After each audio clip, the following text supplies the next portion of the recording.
Hello, everyone. Welcome, one and all. This is the Do Dissidents podcast. My name is Keaton Weiss, back here with Russell Dobular. Hello.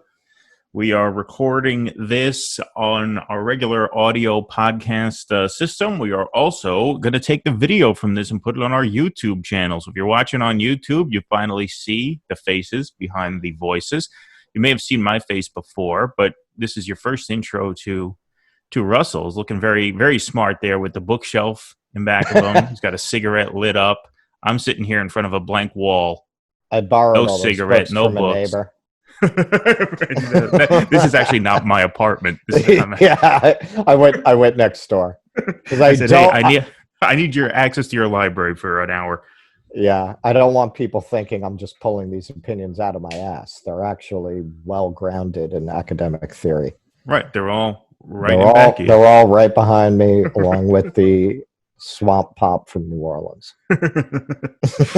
So we're going to do a bit of a mixed show today. Well, not really, but I do have to get a little bit of housekeeping out of the way at the beginning. Usually I save our plugs for the end, but this time the plugs are related to one of the topics that we're going to be covering, because I don't know, some of you guys may have seen this pop up in your Facebook feeds, but Facebook is updating their terms of service effective October 1st, 2020. So this is the notification that they sent out.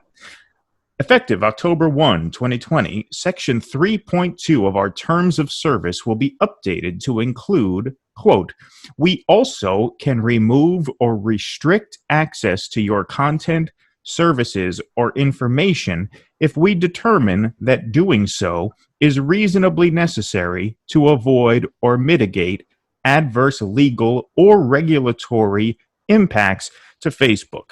Let me just translate that. Any content that may suppress the vote for Joe Biden, we reserve the right to crack down upon. That's basically what that says. And I know there are excuses. They're saying there's some lawsuit in Australia happening right now. I guarantee you there are lawsuits being drafted right now if Joe Biden loses that said Facebook allowed the Russians to post fake shit online and that Facebook has to crack down on this. And so they're reserving the right to do so. And for all of the blue MAGA trolls that somehow have been flocking to our page recently, in recent weeks and months, who think our prose is compelling, Keaton. Well, yeah, maybe it's just a matter of taste. Maybe they can admire us for the literary quality of our literary output. merits. I think of you as a young Faulkner, and me kind of like an old Faulkner. I'm like Hollywood Faulkner. If we were the pro-Trump page that you thought we were, now would be the time where we would come out as pro-Trump, because Facebook is not going to crack down on the explicitly pro-Trump pages because they know that would be too obvious. If they're going to crack down on any pages, it's going to be pages like ours that are not pro-Trump, but that are sort of anti-establishment, left, not conforming to the, DNC line. And they are going to say that this is interference, right, in political affairs. They'll make some vague accusation about they don't know who we are or where we're coming from, even though we had to undergo, just as every political page must undergo, a very vigorous vetting process where they actually send you physical materials in the mail to your house to confirm that you are who you say you are and you live where you say you live. Regardless, okay, the point is easy to get mail relayed to Moscow. Right. You ever hear of forwarding service? Yes. But anyway, the point is, to those of you guys who listen to the show, because about half of the people who listen to us don't even subscribe. Half of you guys just watch the Facebook videos, okay, which is great. That's awesome. I strongly suggest, I hope, I beg you subscribe to the podcast so that in case we are fucked with on Facebook, you still get the shows. If you are one of our boomer listeners who, we love all of our boomer listeners who, do the right thing and think the right way, and you don't know how to work the podcast app on your phone, go to dodissidents.com and join our email list, and you will get an email every time we post content, whether it's a podcast or a written article. So that's how you get around it. That is so fucking ageist. Well, I'm just saying because, my father is 71 and he likes to listen to the shows, but every once in a while I get a phone call from him. I can't get it to load on my thing. What am I doing wrong? I say, you have to refresh the app. Have you left the app open for a while? What do you mean? How do I do that? And I got to walk him through it. So, it's nothing against you. Look, if I were your age when this whole, smartphone craze came out, I wouldn't know how to fuck to work it either. So if you don't know how to work it, go to our email list. That's the old fashioned way. You'll get all the content so that even when the Silicon Valley gods crack down on us, you'll still be able to get this content. You tell me, Russell, am I being paranoid or no? Oh, absolutely not. Yeah. Absolutely not. I've had this feeling for a while. Everybody's for democracy and freedom of speech until it's exercised. Yeah. This whole internet thing has, really blindsided the political establishment because with all its downsides, and there are many, and I am definitely of the view that social media has been a net loss to society and not a net gain. But it does, I mean, if you really believe in democracy and the free exchange of ideas, no, there's never been a better tool for that, right? For everyone getting to talk to everyone getting to express their opinion. Problem is, it makes it a lot harder to control the opinions that are expressed, and they've been looking for a way to shut that down for a very long time now, and that's been picking up steam. Yeah, then they could take whatever action they want, and it's their platform. They could do what they want, and they might, which is also one of the reasons why we're getting our YouTube videos going. We were going to start a YouTube channel sooner. You got that TV access in late February, right before the pandemic hit. And so the YouTube stuff kind of, went on the back burner. And now we're just going to start. You have a great set with all your books. I have a lovely so we're going to do that. So subscribe to the YouTube channel, join our email list, and or subscribe to the podcast. Preferably do all three. But anyway, that's my little piece there. So anyway, now let's talk about something that is even more important. And even more upsetting, which was the Rick Snyder endorsement of Joe Biden. And Joe Biden not only not rejecting that endorsement, but actually touting that endorsement in an email blast. And I just listened to a podcast that Michael Moore put out this morning. We are recording this Saturday around midday. A fantastic episode. And I expected him to do it. In fact, his podcast is hosted on Anchor, where you can actually leave voicemails and he can hear them. And I left him a voicemail that day. I said, listen, we need to hear from you on this. I said, either on your social media, on your podcast, or next time you go on MSNBC, we need to hear from you on this because you are the guy from Flint. You are the guy who's going to be able to speak with credibility on this. And so he did a great podcast with a Flint activist named Melissa Mays about the endorsement and about Joe Biden touting that endorsement. And, it's just, it's so infuriating. I've gotten into a couple discussions with friends of ours and followers of ours about this question of how to vote this year and how, look, I'm not voting for Joe Biden. I'm not really going to get involved in policing anybody's vote or shaming them into either voting for Biden or not voting for Biden. That's everybody's call. When this happens and you give an open-handed slap in the face to the most fucked over people in the country, you are making it extremely difficult to remain neutral on this. That's all I can say about that.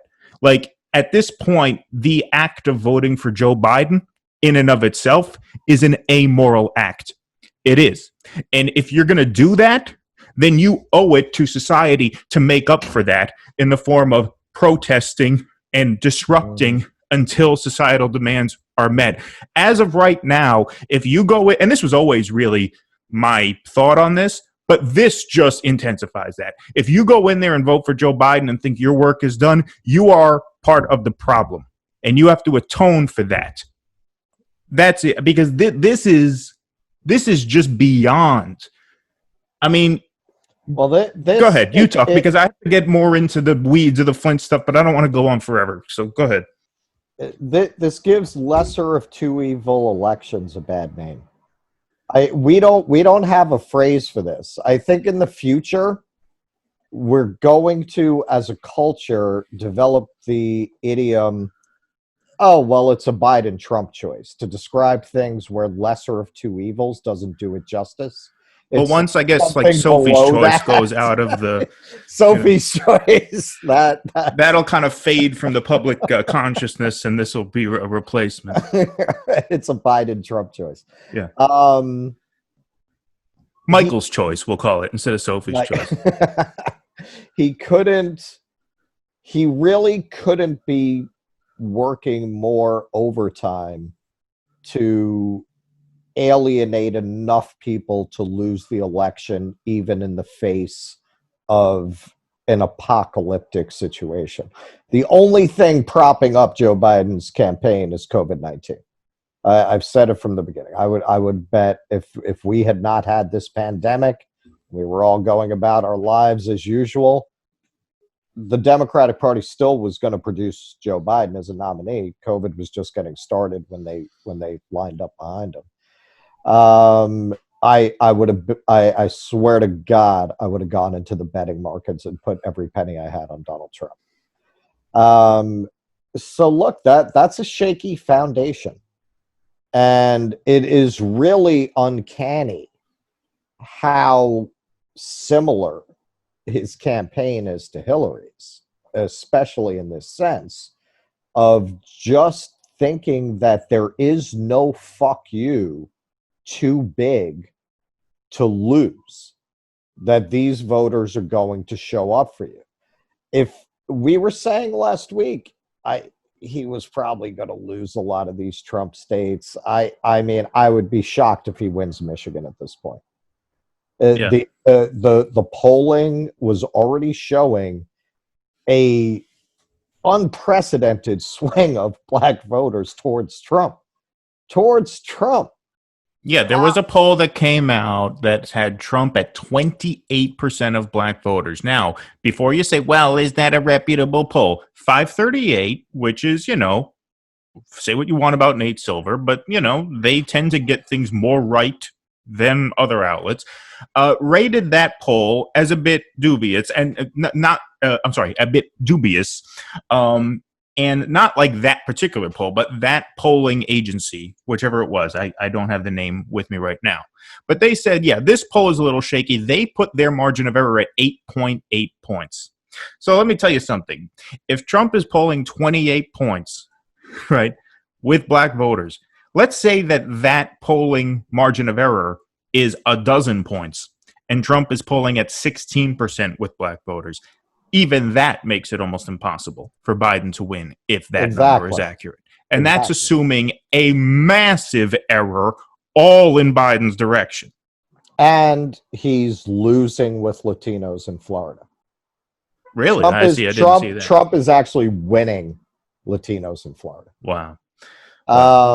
So look, it's the same thing as happened with Hillary. But this is beyond. This is another level. I mean, in terms of how this is playing out. Oh, sure. No, I understand. Got a dynamic, and it's actually much worse than Hillary.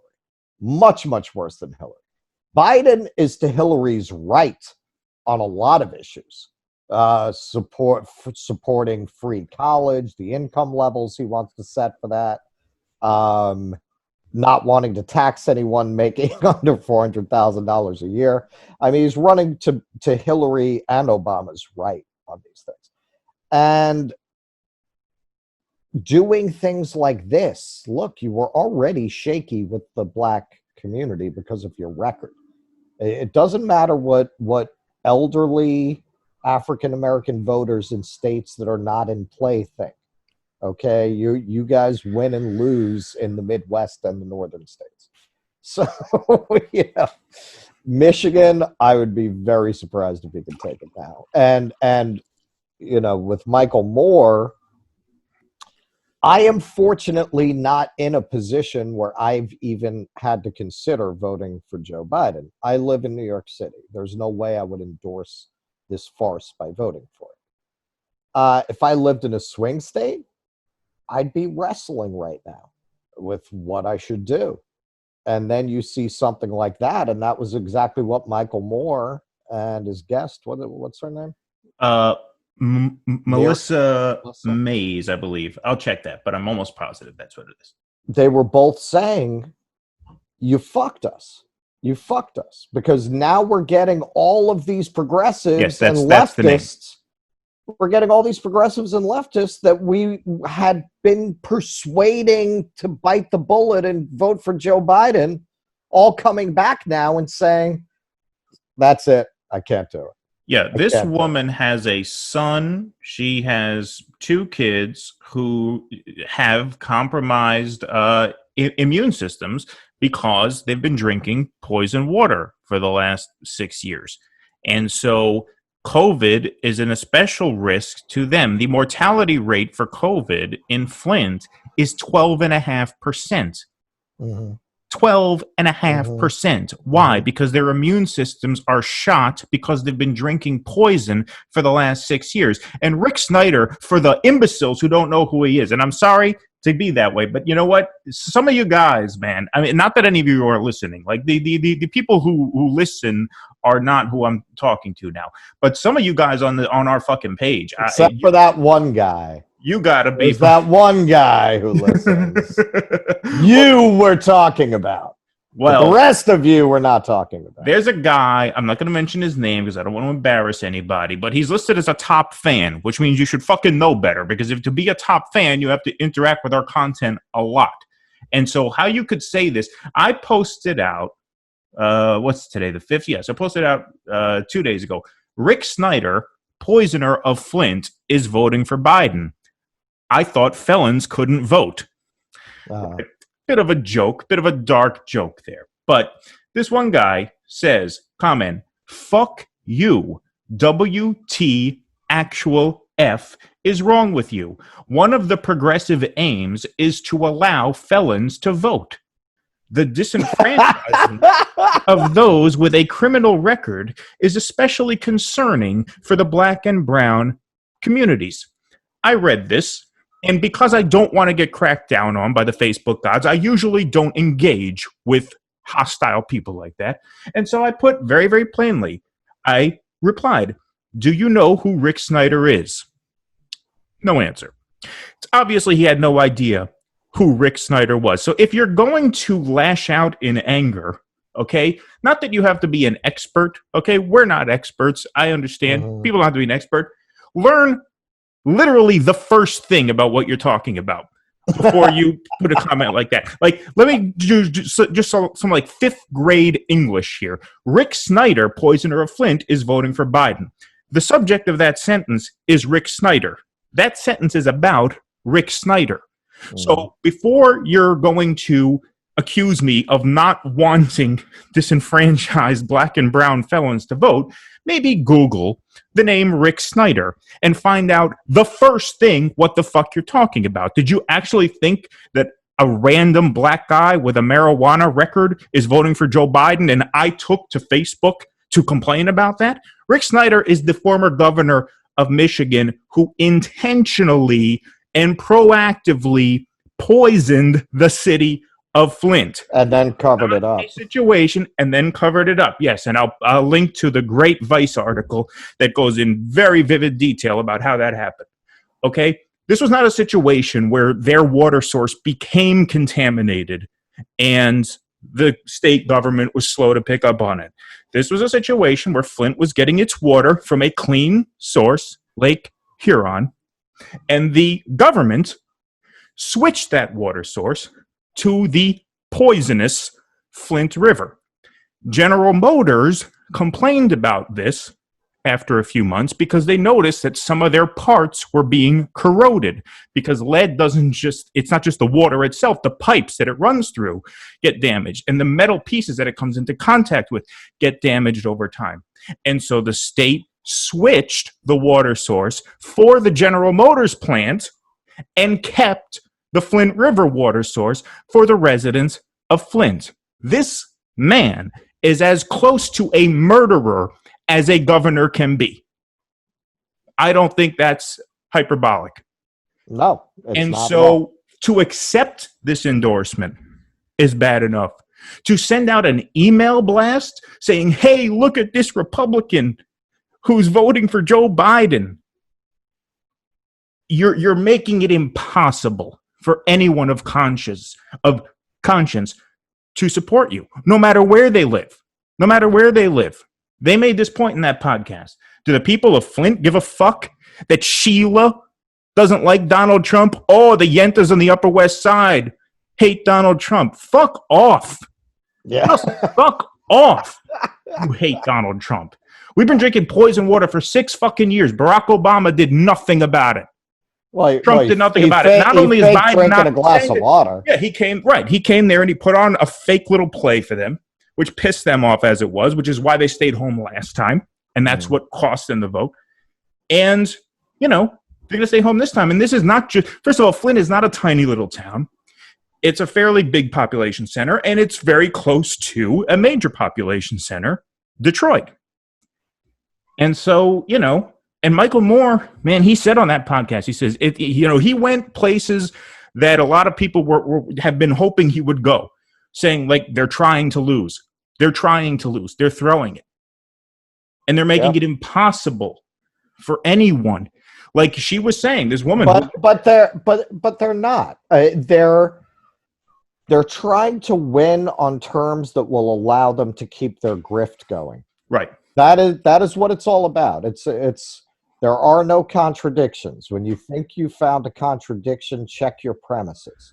Right. How have all of these smart political professionals made such an egregious error in judgment? They haven't. It's not an error in judgment if you understand what their goals are. Their goals are to shift the Democratic coalition even further to the right than it is, so that they don't have to concede anything to the left. If you understand their decisions through that lens, they all make sense. That's true. That's true. But this is beyond just sticking it to the left. I mean, Flint is not a bastion of DSA activism. These aren't left people. These are people. I mean, there is some activism there, obviously, because of what has happened. But that's a left center. The way my hometown, the city of Newburgh, is a left center. There are actually a lot of parallels between my hometown of Newburgh, New York, and Flint. Flint is basically a bigger version of that. Mm-hmm. Newburgh is a deindustrialized river city, about an hour and a half away from a major city. Now, Flint had GM. Newburgh, we had like Regal handbags. It was like women's clothing accessories. So it wasn't on the same scale, but very, very similar. Diverse working class population, gutted by deindustrialization, and now just totally forgotten. The city looks exactly the same under Trump as it did under Obama, as it did under Bush, as it did under Clinton. Nothing ever fucking changes. And so it's not even about sticking it to the left. This is just about sticking it to the most vulnerable people in the country and saying, we don't want your vote. We're going to try and win this without you by cozying up to these fuckos in the suburbs, right? Who, don't like Donald Trump, but also don't want to pay 3% more in taxes so that everybody can have health care. Well, when I say the left, I mean it a lot more broadly. I don't just mean, professional politics junkies like ourselves.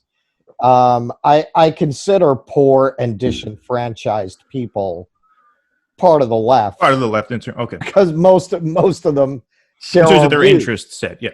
Because of their interest set. I mean, if you ask these people, do you want free health care and do you want free college? I mean, they're 99% are going to say yes. So it basically all of the traditional left interests, they're trying to get out from under. It's the Clinton strategy just for these times, for these even more ideologically right-wing times. It's the same exact thinking.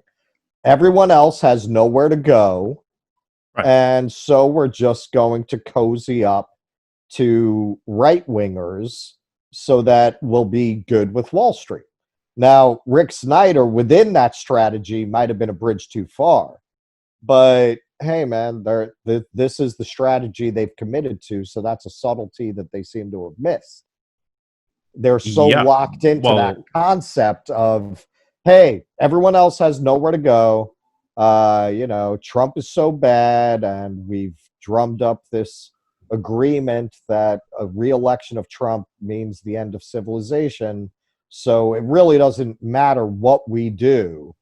Nobody can argue with it because Trump. You can always say because Trump, which was Hillary Clinton's campaign. That's what I'm saying. It's uncannily similar to what their strategy was. yeah, Rick Snyder um, is a bridge too far for even people like Michael Moore. I mean, that's what he was saying at the end of that podcast. I don't know if you got to the end yet. Did you listen to the whole thing? No. He said, "Look, we're not on the train. We're not willing to share the train with Rick Snyder. If you want us on the train, you have to kick Rick Snyder off the train." Now, Michael Moore has been begging Bernie people, begging leftists, begging people who have given up on the system entirely to go out and vote for Joe Biden.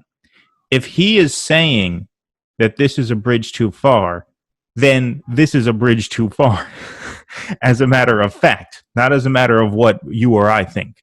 Right. This is a bridge too far because this is beyond policy. This is a man who, like I said, proactively and intentionally condemned an entire population to illness, misery, and death. And I've already recited the mortality rate for COVID-19 in Flint, 12.5%. That is off the charts. That is 7 or 8 times the mortality rate for the average person. And, Joe Biden rejected the endorsement of Richard Spencer. Richard Spencer gave a sort of, I don't know if it was technically an endorsement, but, Richard Spencer, white nationalist, right? He put up on Twitter that he'd be voting for Joe Biden because the liberals are more competent than the conservatives. Excuse me. And Joe Biden rejected that endorsement, right? As he should have. The question is, so it's not a question of whether or not there is a line that you draw and say, okay, past this point, we're not accepting this help. The question is, where do you draw that line?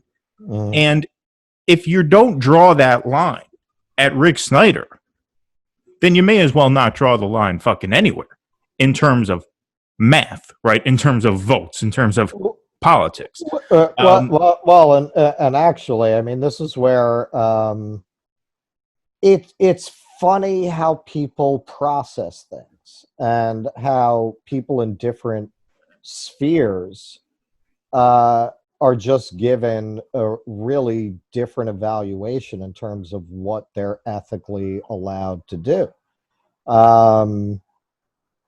Richard Spencer is a white supremacist, but as far as I know, he's never actually done any physical harm to anybody. Right, he's never poisoned the city.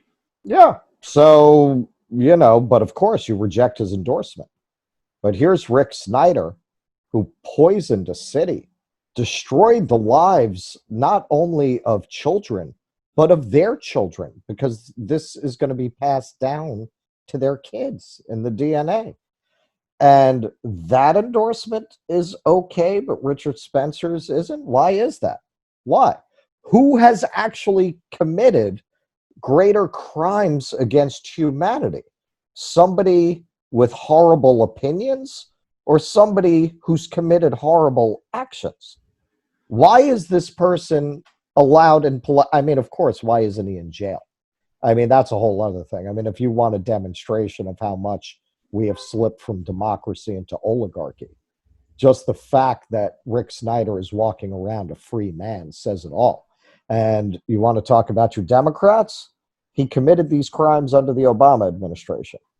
So why was the Justice Department not directed to investigate and prosecute Rick Snyder? Yeah, and why didn't Joe Biden know how bad an endorsement this was? Of course he did, and he Right. didn't care.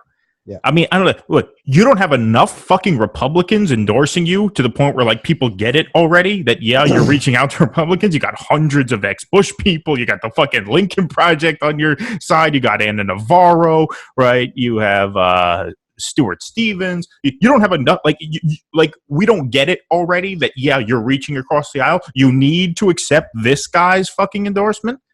I mean, it's just stupid in that way. Like, what's the difference? What Sure. you need one more? Well, that's where I'm saying they got so locked into their strategy they didn't think this one through. Like they really just did. Every Republican may not be a good idea. You know? Maybe not every Republican who wants to endorse us. They just didn't think about it. Yeah. You know, I mean, they live in their bubble, where, you know, clearly it's the kind of bubble that has allowed Rick Snyder to escape prosecution, because the elites who run our institutions that are responsible for delivering justice simply will not do that to one of their own. They won't do it to a member of the club. Doesn't matter if you're a Republican, Democrat, he's a very wealthy former governor. They're just not going to put him in jail. He's not going to get the treatment of a common person. It's that same kind of thinking that would blind them to how bad an endorsement that is. Right. He's in the club, right? It's the bipartisan consensus they're so fond of selling in the corporate media in order to obscure real differences that should exist between these parties. Yeah. I mean, what I hope also comes from this, and one of the reasons it was so important that Michael Moore actually come out and talk about this as someone who goes on MSNBC, right, as someone who has an audience that is, you know, probably half people like us and half the blue MAGA world, right? Although even the sort of blue I MAGA don't know. people have been getting angry. Every time he goes on MSNBC and simply tries to suggest that Trump could win, they lose their shit. Yeah, there is a whole meltdown on it online. Yeah, so maybe that's a bit too far, but he definitely has some mainstream Democrats in his audience, you know, that he can maybe get through to. And you know, one of the points that he didn't make explicitly in the podcast, because maybe this is going a bit too far for him because he's still very committed to defeating Donald Trump, but like, for all of the hectoring and haranguing and lecturing that you get from these mainstream liberals about how privileged you are if you don't vote for Joe Biden, I dare you to say that to one of these Flint people who has given up and is not going to vote for Joe Biden. Michael did say, look, what these Democrats who are relying on, you know, pulling over right wingers and sort of dragging the left with them, kicking and screaming because they're afraid of Trump. He says they're not taking into consideration the third possibility, which is that people give up and check out and stay home. Right. And that has been an animating force these last 5 years, right? Is people just staying home and giving up. In reality, Keaton, and this is something Democrats really don't want to talk about. And if you say this, they'll point to Trump's atrocities, which are basically mostly atrocities Democrats committed before them, only he pumped it up. He cranked the volume up to 11. He didn't. Where did those cages come from so fast? He ordered them from Amazon? No, they were built by Obama. He already had the cages because Obama was already using them. Well, you want me to say something that you're not going to want? He just cranked it to 11. Yeah, well, who sent the soldiers off to die in the needless wars? Presidents past. And he called them suckers, and that's, oh my God, he called them. Who made suckers out of those people? Who made suckers out of the veterans? You know? Who got them killed for no reason? Who got them maimed for no fucking reason at all? Told them they were heroes, told them they were, you know, doing God's work. They get killed, they get maimed, they come back. 107,000 veterans are homeless. There are about 500,000 homeless people in the U.S. Over 20% of them are veterans. Who made suckers out of those people? I know he called them suckers, and that's a mean, dickish, horrible thing to say because Donald Trump is a mean, dickish, horrible person. But a sucker is really just a mean and insensitive word for victim. That's all a sucker is. A sucker is a victim. And who made victims out of those people? Trump? Yeah, maybe a handful. Doesn't hold a candle to George Bush or Barack Obama. Absolutely. Anyway, sorry, I'll get off that. I know you gave me good advice to not go there, but as long as it came up, I just had to get that in. And that's saying something, because I'm like your fucking Sean Hannity over here.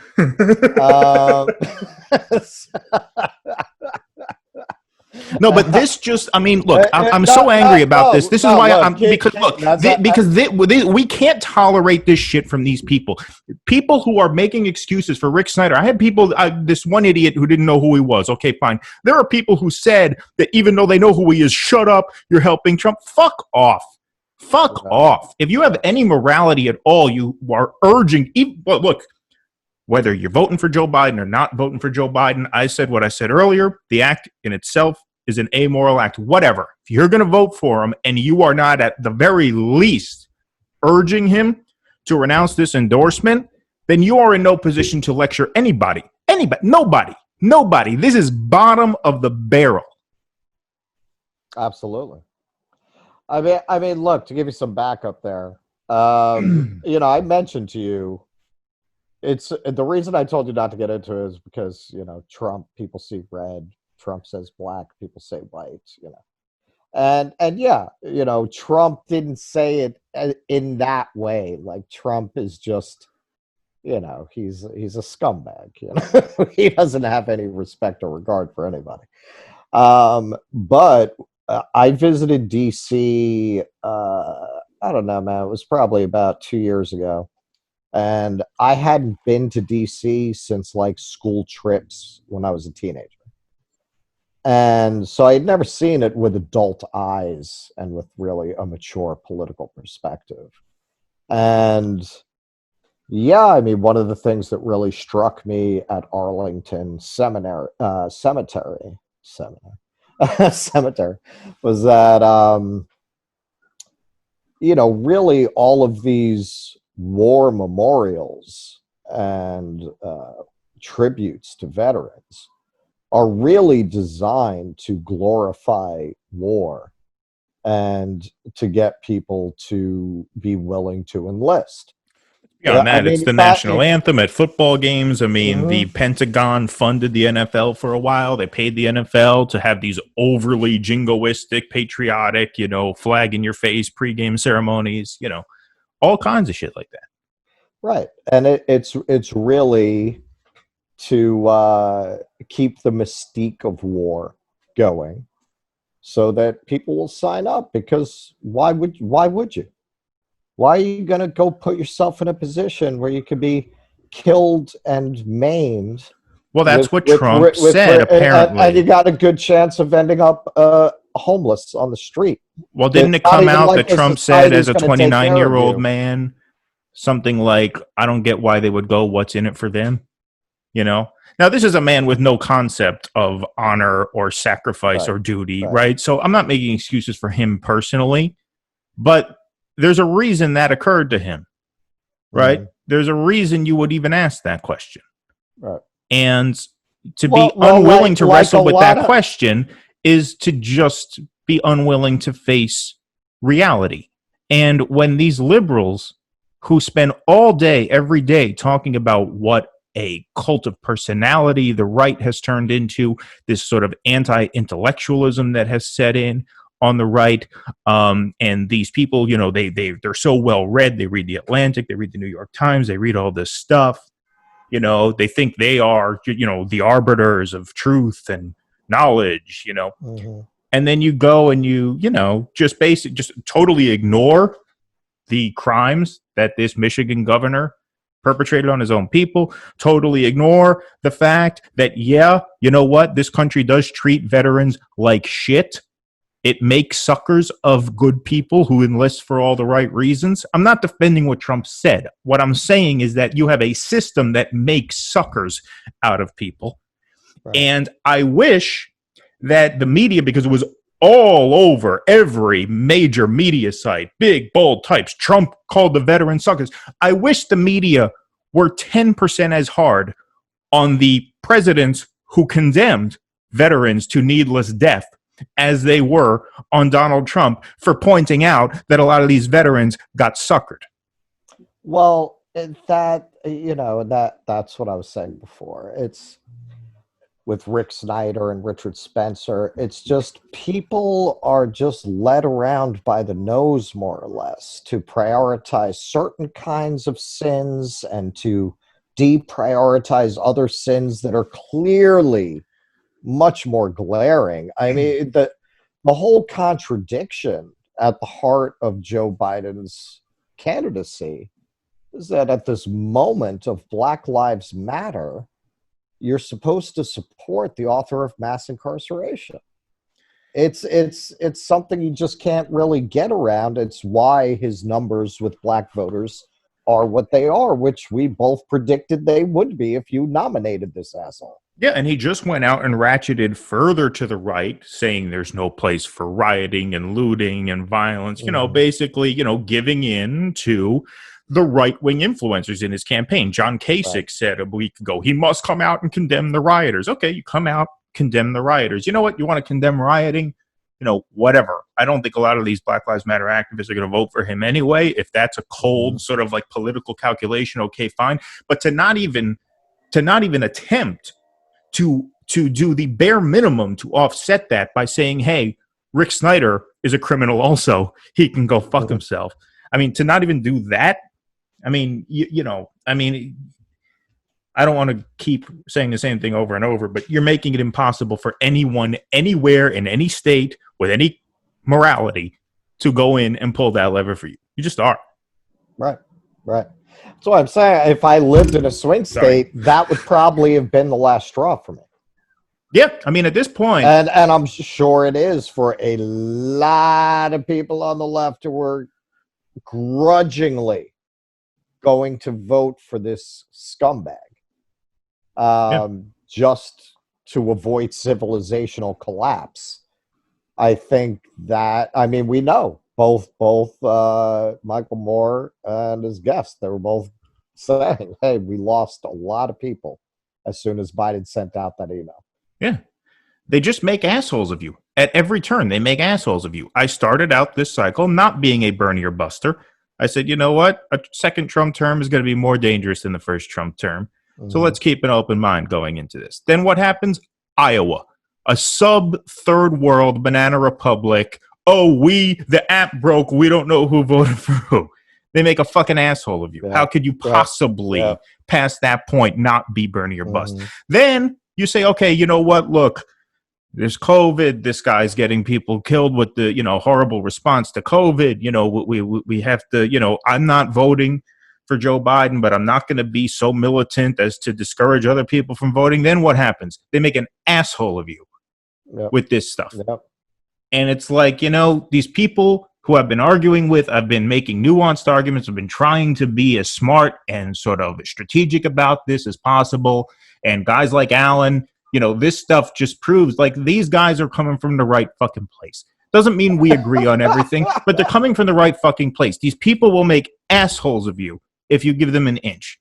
They'll make idiots of you. And if you are dying in Flint with lead in your brain, they'll get you killed. Maybe a little slower than Donald Trump will get you killed, but they're still going to get you killed. And so I'm at the end of my rope. I can't. There's nothing here. This is absolutely the breaking point, and it makes you feel so fucking stupid because you try to sort of weave a path through this sort of swamp. Okay, how can we get to the other side? How can we keep the coalition together, right? How can we be constructive? How can we be positive? How can we move towards a goal, a real positive goal of building left power and wielding it on behalf of the people? You try to do that, and they just make it impossible. Well, it's like the Clintons writ large. When it came out that Hillary had refused to fire someone in her office accused of sexual harassment, which was a lot of cognitive dissonance for the Hillary people. Yeah. I said to them, listen, as somebody who used to be a big fan of the Clintons, I can tell you it's never over. It's never Right, over. right, The right. Clintons are always going to make an idiot out of you if you support them, because every time you've gotten through with some kind of elaborate construction to justify the last scummy thing they did, another scummy thing comes out that they Right, did, and right. you have to start Exactly. all over again. Yep. That's the Democratic Party. Like, Yep. trying to defend it, trying to put a good face on it. They're always going to leave you having to start all over again to justify and explain. You know, you're going to get it. If you're really going to try to support the Democratic Party, you're always going to wind up behaving like someone in an abusive relationship. It's not 100% it's right not about all really of what that. it looks like. It's not really what you think it No, is. you're right They're about they're all that, gonna but this be is even better worse. next time.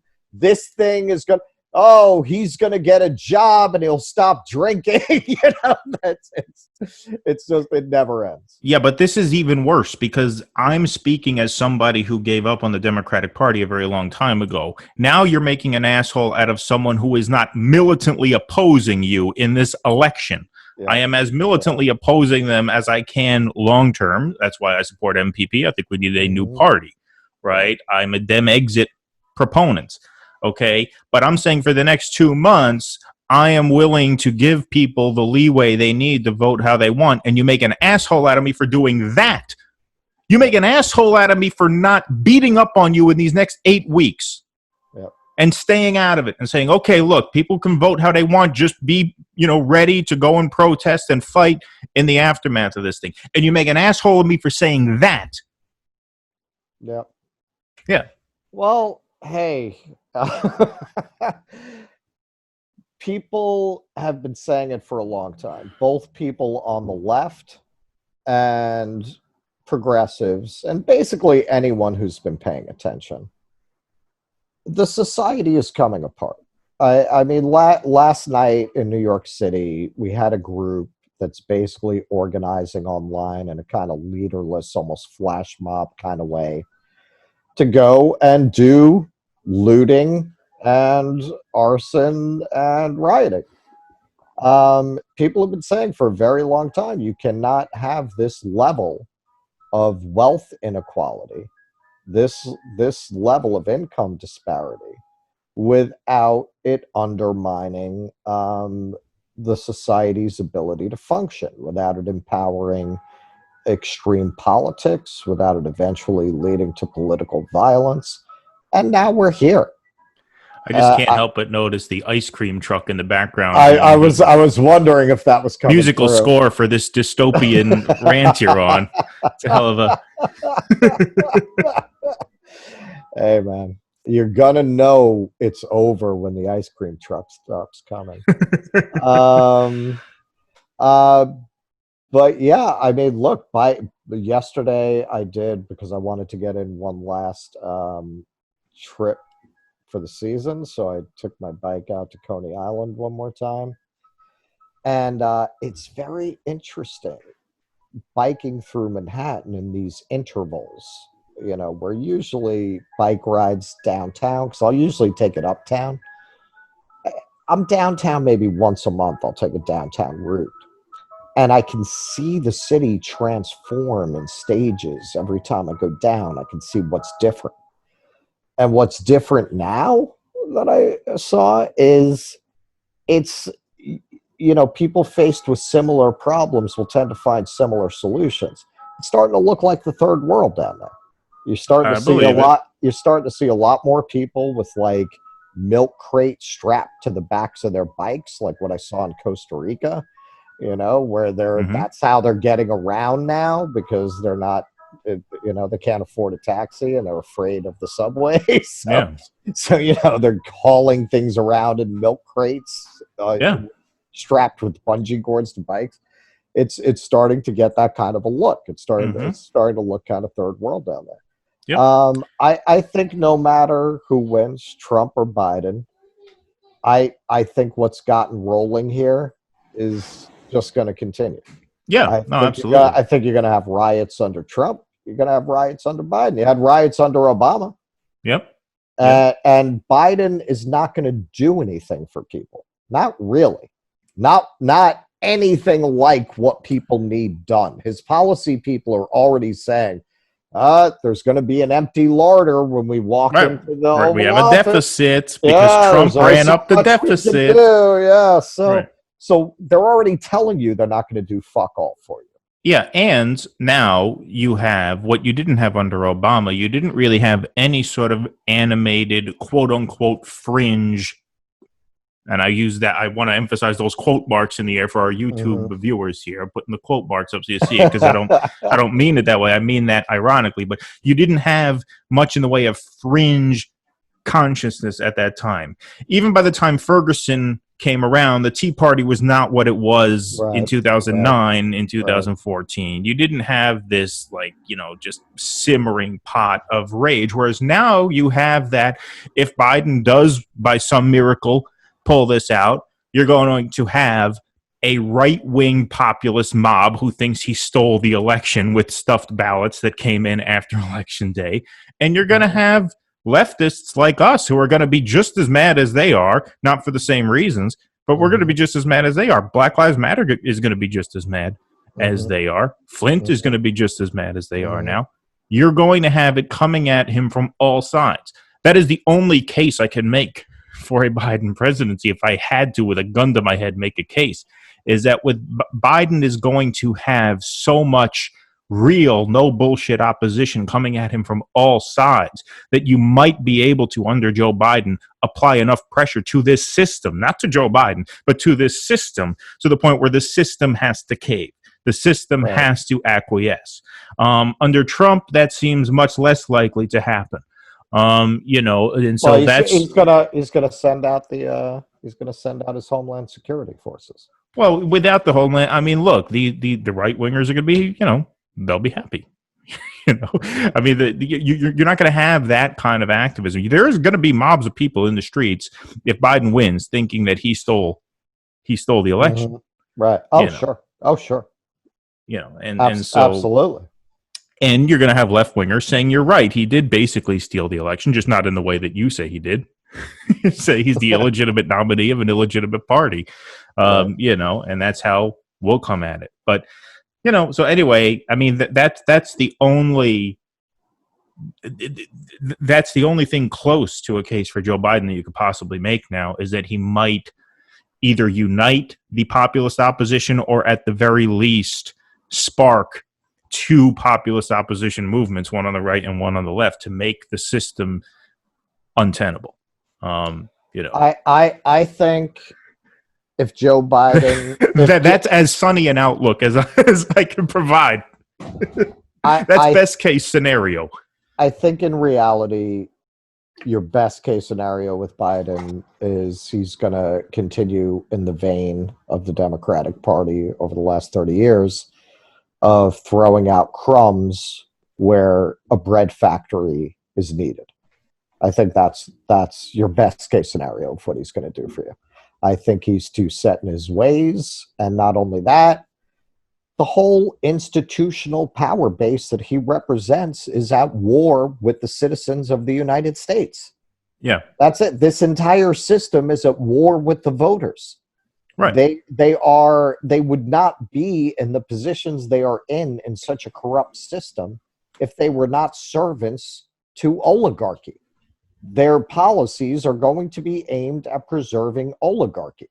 They will only throw out crumbs insofar as they don't threaten oligarchy. If they threaten the oligarchs, you won't even get crumbs. Right. That's how he's going to govern. Of course. Yep. I think that's right. All right. Well, I guess on that note, we could probably wrap, can't we? I think so, yeah. All right. Excellent. Well, we hope you guys enjoyed this on YouTube. I'll put this up on YouTube pretty soon. But subscribe to the YouTube channel, subscribe to the podcast, join our email list. Very important. We have to prepare for the Silicon Valley crackdown that's coming in just a few weeks, and pull through it. So thank you guys very much for listening. You could also sign up at patreon.com/do-dissidents to support the show for as little as $0.10 a day. Check out the blogs. Like I said, subscribe and follow wherever you can. We are also on Twitter, so you can follow us there. I'm not as good on Twitter as I am on Facebook. It's a very counterintuitive platform. Are you on? You don't have Twitter, right? I do for my tour company, but not for me personally. Oh, okay. Yeah, I always found that just very confusing. The thing I like about Facebook is everything is in a row. You have a post and you have all the comments and you can track it. It's very linear. Twitter is just like very chaotic. It's not the confusing. It's the collection of psychos that populate it that I just don't want any part of. Well, we have quite a few I don't need that in my life. I just the thing about the psychos invading our Facebook page, I don't know what I have done to deserve this of late. About a year ago, like as the campaign was heating up, I did join some like blue no matter who type Facebook groups back when it was a campaign season. I was like trying to talk sense into some of these people. So I did kind of reach out to them, but I very quickly stopped because I realized how useless it was. So I thought that most of those types who joined left already. So I don't know where this new crop of blue MAGA trolls is coming from. You should take it. How'd you find us? You should take it as a compliment. It means the page is becoming visible enough for these emotionally stunted jerk-offs to feel like they have to vent their insecurities on you. That means you made it, Keaton. I suppose so. I will take solace in that. So I want to thank all of you emotionally stunted jerk-offs for tuning in. We hope you enjoyed the show. Oh, I didn't plug. I didn't plug the Q&A yet. If you want to, that is what you call buttering up an audience.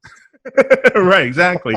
I forgot to plug the Q&A show. If you want to get your digs in at us, you could either tune in to the Q&A that'll be streamed live on our Facebook page September 13th at 8:30 p.m.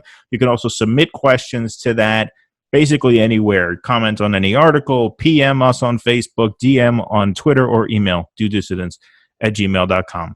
Thank you guys very much for listening. Thank you for your continued support. Keep on jerking off. See you next time.